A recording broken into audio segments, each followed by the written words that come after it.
Welcome back to the channel again. I just left my home. I gotta show you, I actually got two Model 3s standing here next to my parking space. I think the Model 3 is becoming a more common car you spot out in the traffic compared to a couple of months ago. I have gotten some requests on my Ledbar mount, and I'm thinking I'm gonna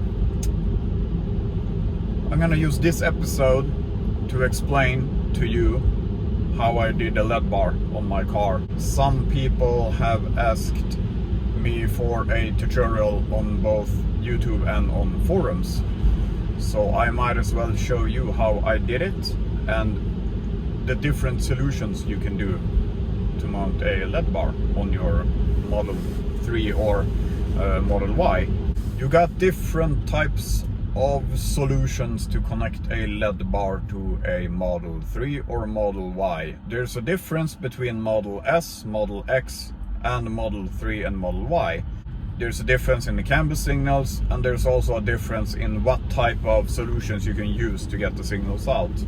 On an older car, when you put on the high beams, a 12-volt signal is sent to the light bulb, which turns it on. When you turn it off, it removes the 12-volt signal, it turns it off. On all newer cars, they use something called canvas. A canvas is a digital system. It's like your computer. It's signals that activate different stuff in the car. So when you push on this light in the roof, if you push on this light, the button sends a signal to usually the body control module, which then sends a signal back and turns on the light.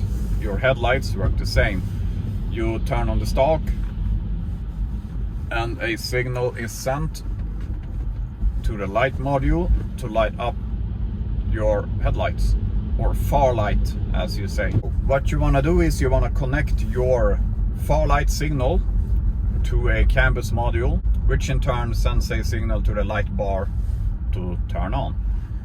And there are, as I said, different solutions to this. You can either use a ALC box, which is specially made for Teslas, and you remove the frunk and you connect the ALC box to the connection or the harness of the light, which gives you a signal when you turn on. The box is going to give you a signal out on a special cable you can use to either relay or directly to the light bar. And I'll leave a picture on the ALC box here somewhere so you can see what it looks like. Also, there's another solution called CanMate.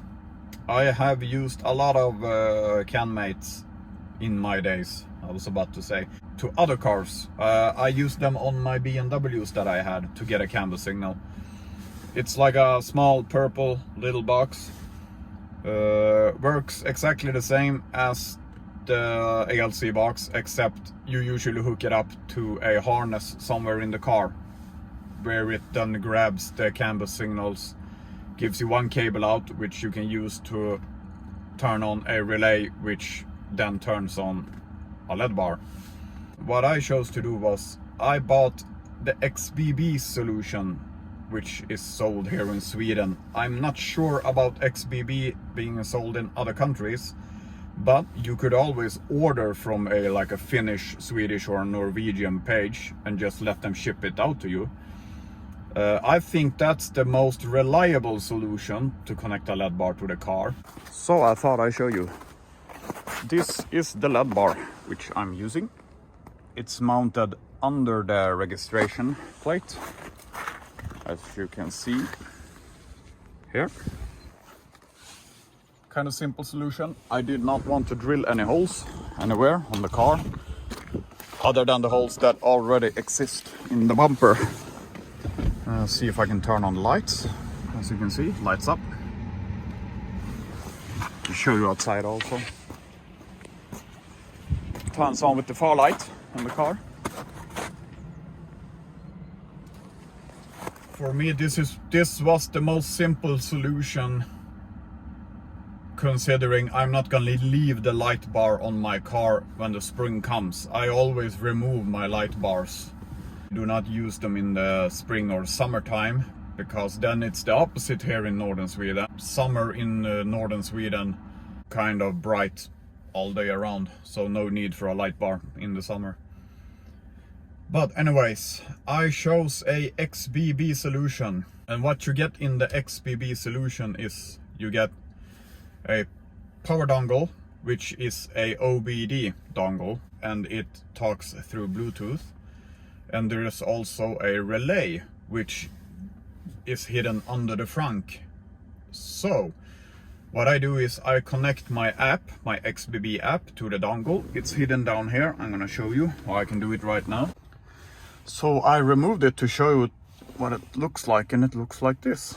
It's a simple OBD Bluetooth connector. This one is connected to a Y adapter, a OBD Y adapter cable, which is hidden behind the armrest down at the floor. You remove the original Tesla harness and you put the adapter in, and that gives you a OBD port which you can use. So this plugs in that connector, and then you get a XBB app and you connect the app towards this one.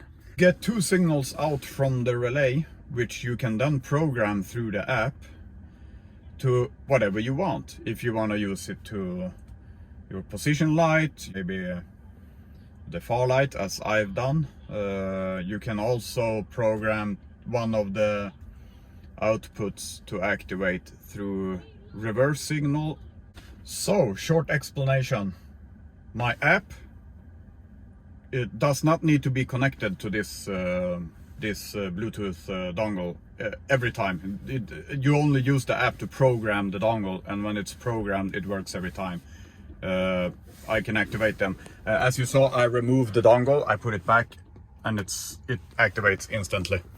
You program the app to whatever output you want on the relay. There's two outputs to use. After you have chosen which signals to use, put the dongle with the adapter cable in. Because my Ledbar pulls about 180 watts, I don't want to put all those watts on that XBB relay. It can probably handle it, but I've got stronger relays. So I've got the signal which goes from my stalk to the dongle to the first relay, which then turns on my stronger other relay, and that one then activates my light bar. And I'm gonna give you a picture of the XBB solution right here. The CANmate solution right here. And also the ALC solution right here. So if you have any questions, if you are curious about mounting a light bar on your own car, just ask me anything. I do work with light bars, I do work with relays, because I'm a car mechanic. I do these types of jobs daily. I have gotten a lot of requests on light shows lately. I'm trying to do them as fast as I can. The problem is that every light show, if you want to do them good, it takes about somewhere between 3 and 6 hours just to make one light show. What I actually had to do was I had to go and buy a new computer. I have two older Asus computers. I think it's like 10 years old. I got it when I worked as a computer technician. I bought it through my work. I've had it since then. It's crappy slow. Try to make light shows. I think I did like my first 2 light shows on that computer. Way too much hassle for doing light shows on that computer. That's why there's probably a difference in my light shows, considering how my first light shows looked like, and that was just because my computer was so slow in making them. Just to move something in the timeline while I was doing a light show was just really slow. So I ended up buying a Legion 5, actually pretty good. It had like 16 gigabytes of RAM, 1000 gigabytes SSD hard drive, and I think it was the 3070 graphics card. Whatever. I bought myself a new computer. Did I get to keep it to myself? No. Of course my son took it. So I have his old Asus ROG laptop. At least it can handle light shows, so no issues there. But I wish I could sit on my new laptop and do light shows, but no, I'm letting my son play on it instead. If I find a light show which has a bug, what I do is I fix the bugs and then I upload the light show again. I just switch out the files. So even if you downloaded a light show 2 weeks ago, the show might be a little bit different today. So but anyways, if you find any bugs in my light shows, just let me know in the comment section on YouTube so I can fix them. Thank you. Also, I got a request from Malback, Talking Tesla channel on YouTube, about a light show. It was a series maybe, Danger Man.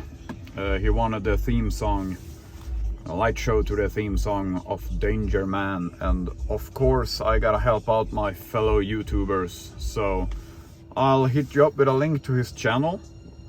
Look it up, he's got way more videos than I do, and also see you next time.